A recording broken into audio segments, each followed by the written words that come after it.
So I have finalized my itinerary for the first 6 months in Costa Rica.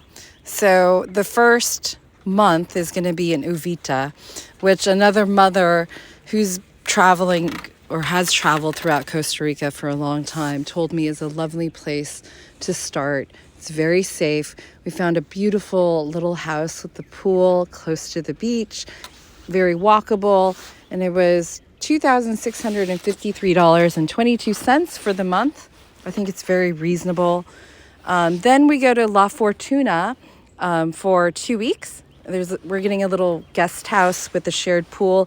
I particularly chose this place because the reviews said the host is really, really nice and the property is really lovely and surrounded by nature. And, that just sounded appealing to me.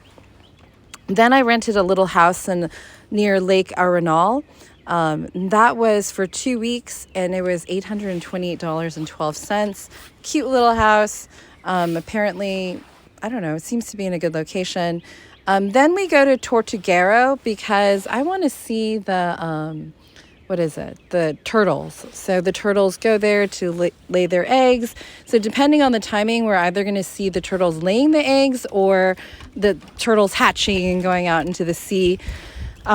Since I'm bringing dogs and a lot of luggage and kids and everything else, I'm going to actually get a private boat.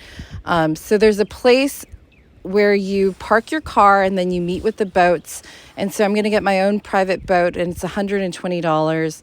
And they are going to provide a lot of assistance with loading the dogs and the luggage and everything else. And I think it'll be worth it.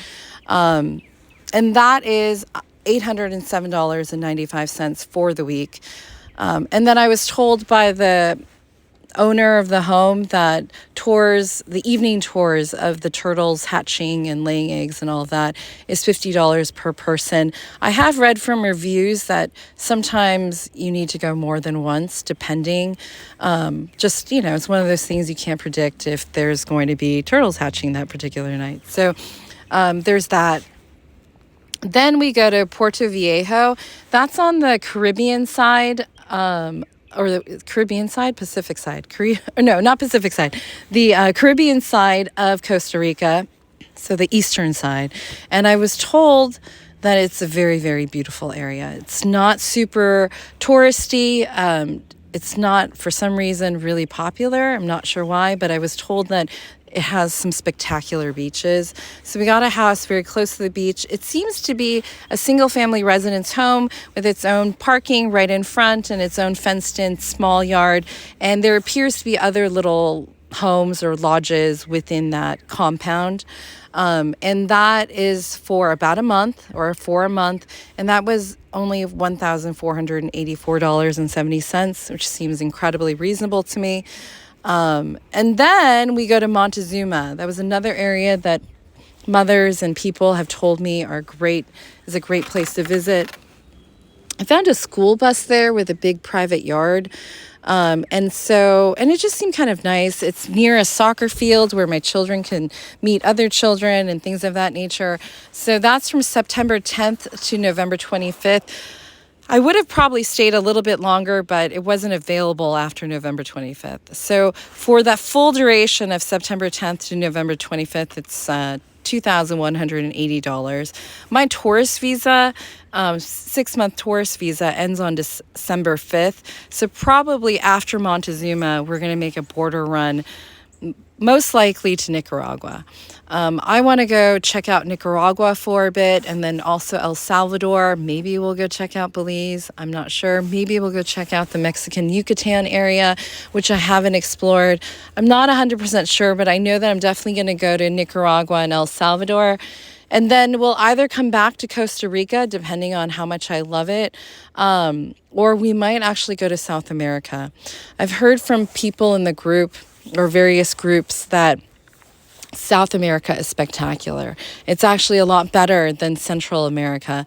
So I'm eager to go there. But the problem is I have to cross the Darien Gap, which is a little bit of a pain in the butt because it's an area between Panama and Colombia where you can't cross.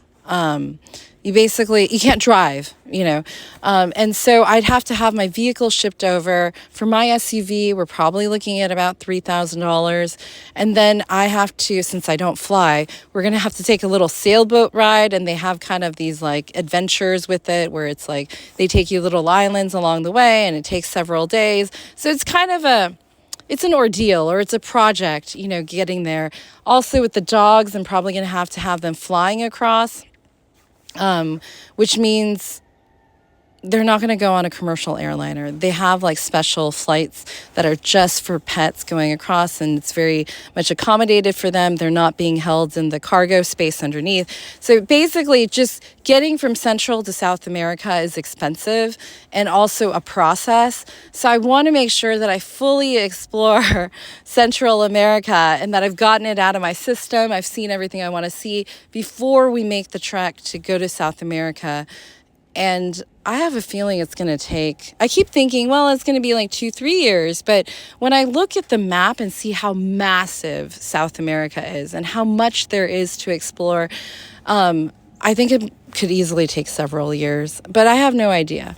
So we'll see how it goes.